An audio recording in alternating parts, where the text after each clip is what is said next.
ونصلي على رسوله الكريم أما بعد فقد قال الله تعالى في القرآن المجيد والفرقان الحميد أعوذ بالله من الشيطان الرجيم بسم الله الرحمن الرحيم تتجافى جنوبهم عن المضاجع يدعون ربهم خوفا وطمعا ومما رزقناهم ينفقون فلا تعلم نفس ما أخفي لهم من قرة أعين جزاء بما كانوا يعملون قال النبي صلى الله عليه وسلم قال الله تعالى أعددت لعبادي الصالحين ما لا عين رأت ولا أذن سمعت ولا خطر على قلب بشر الحديث أو كما قال رسول الله صلی اللہ علیہ وسلم۔ رب ذوالجلال نے اس آیت شریفہ کے اندر مؤمنین کی تعریف بیان کی ہے، مؤمنین کی صفت بیان کی ہے، مومن کی زندگی کس انداز کی ہوا کرتی ہے، کس انداز سے ہونی چاہیے۔ تتجافى جنوبهم عن المضاجع، مومن کو چاہیے کہ وہ رب ذوالجلال کے احکام کو پورا کرنے کے لیے فکر مند ہو۔ ایک سسٹم اللہ تبارک و تعالیٰ نے دیا ہے، اور اس کی کیفیت یہ ہونی چاہیے کہ جب رات کے میں قیام کرے تو اس کے اندر احساس ہو، فکر ہو، ذمہ داری ہو کہ مجھے صبح اٹھنا ہے۔ اسے چاہیے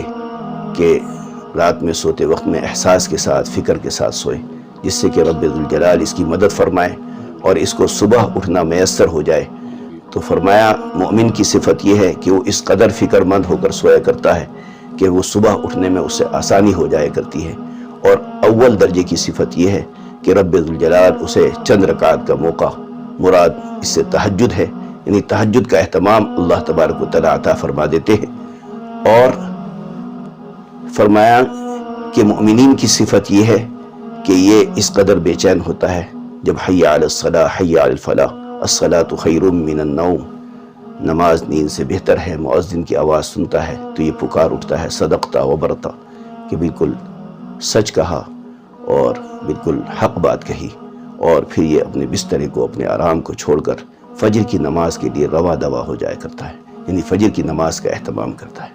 اسی طریقے سے دن کے تمام سیروں میں جو ظہر کی نماز ہے، عصر کی نماز ہے، مغرب کی نماز ہے،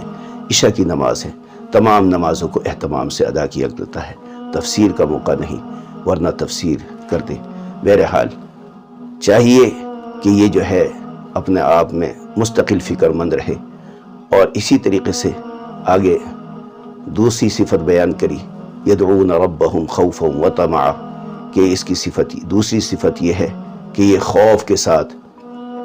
رب ذوالجلال سے دعا گو ہوتا ہے۔ یہ ایک عام طریقے سے یہ صفت جو ہے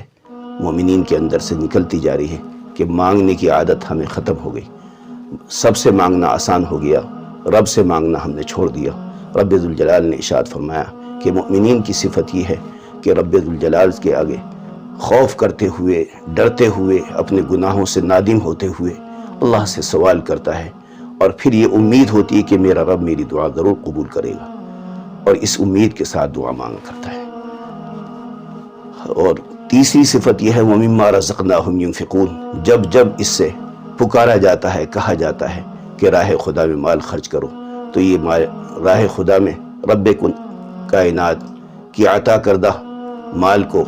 بہت محبت کے ساتھ راہ خدا میں مال خرچ کرتا ہے۔ وَمِمَّا رَزَقْنَاهُمْ يُنْفِقُونَ فَلَا تَعْلَمُ نَفْسٌ مَا أُخْفِيَ لَهُم مِّن قُرَّةِ أَعْيُنٍ، اور رب ذوالجلال نے ارشاد فرمایا کہ پھر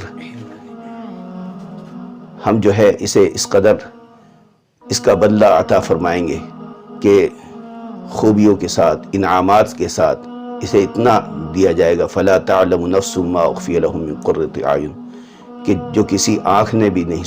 دیکھا ہوگا اور کسی کے دل میں اس کا گمان بھی نہ آیا ہوگا، پھر اللہ تبارک و تعالیٰ اسے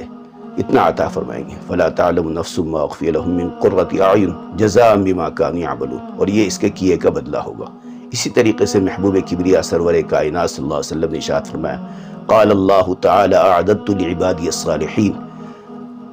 کہ جب انسان نیک صالح اعمال کی طرف متوجہ رہتا ہے اور ہر وقت فکر مند رہتا ہے اور نیک صالح کام کی طرف ہمیشہ رواں دوا رہتا ہے، تو پھر رب ذوالجلال اسے اس قدر نعمتوں سے نوازیں گے۔ قال اللہ تعالی اعددت لعبادی الصالحین ما لا عین رأت ولا اذن سمعت ولا خطر على قلب بشر الحدیث، جب سے یہ دنیا کا وجود ہے اور جب تک دنیا کا وجود رہے گا، نہ کسی آنکھ نے ایسے نظارے دیکھے ہوں گے، نہ کسی کان نے ایسی نعمتوں کے نظارے سنے ہوں گے، اور نہ ہی کسی کے دل میں وہم و گمان ایسی نعمتوں کا آیا ہوگا۔ رب ذوالجلال مرنے کے بعد ہمیشہ ہمیشہ کی لامحدود زندگی کامیاب فرما دیں گے، اور دنیا اتنا اس قدر نعمتوں سے نوازیں گے کہ آدمی گمان میں بھی نہیں آ سکتا۔ اس لیے میرے پیاروں، میرے عزیزوں، ہمیں چاہیے کہ ہم اپنی زندگیوں کو تبدیل کریں اور رب ذوالجلال کے طرف متوجہ ہو جائیں، اور اعمال صالحہ کی طرف ہمہ وقت متوجہ رہیں، اور آخرت کی محبت اپنے دلوں کے اندر پیوست کر لیں، اور دنیا کی محبت کو نکال پھینکیں۔ اللہ سے دعا ہے اللہ مجھے بھی اور ہم سبوں کو اس پر عمل کی توفیق عطا فرمائے۔ وما علینا الا البلاغ، وآخر دعوانا ان الحمد للہ رب العالمین۔